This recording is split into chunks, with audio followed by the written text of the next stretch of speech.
did as well.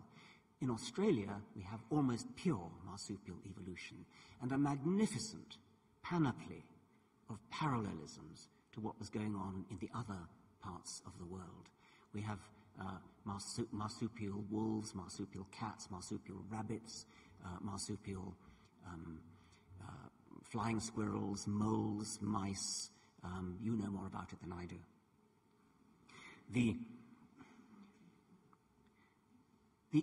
The natural experiment of isolating a continent and letting mammal evolution happen independently from the rest of the world has shown the power, the predictability of evolution by natural selection.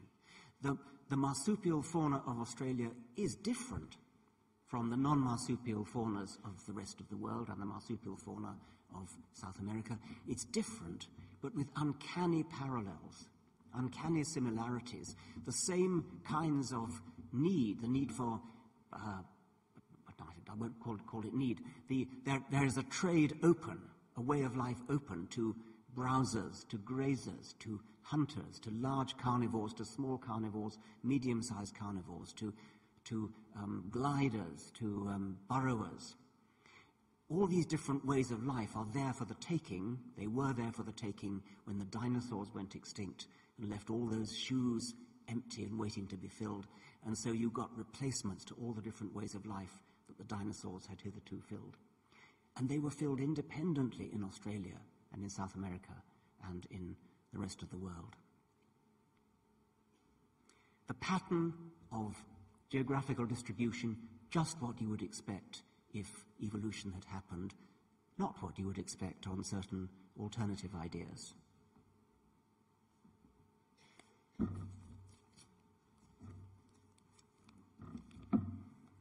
It is almost too ridiculous to mention it, but I'm afraid I have to because of the more than 40% of the American population who, as I lamented in Chapter 1, accept the Bible literally. Think what the geographical distribution of animals should look like if they'd all dispersed from Noah's Ark. Shouldn't there be some sort of law of decreasing species diversity as we move away from an epicenter, perhaps Mount Ararat? I don't need to tell you that that is not what we see. Why would all those marsupials, ranging from tiny pouched mice through koalas and bilbies to giant kangaroos and diprotodonts, why would all those marsupials, but no placentals at all, have migrated en masse from Mount Ararat to Australia? Which route did they take?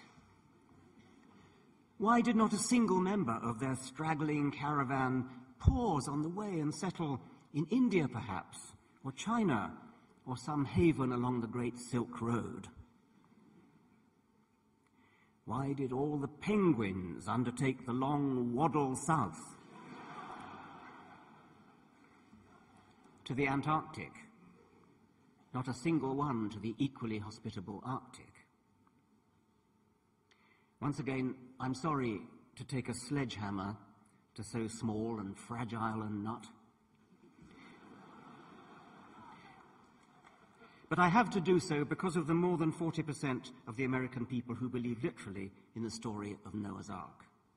We should be able to ignore them and get on with our science, but we can't afford to because they control school boards. They homeschool their children to deprive them of access to proper science teachers. And they include many members of the United States Congress, some state governors, and even presidential and vice presidential candidates. They have the money and the power to build institutions, universities, even a museum where children ride life-size mechanical models of dinosaurs with saddles, which they are solemnly told coexisted with humans.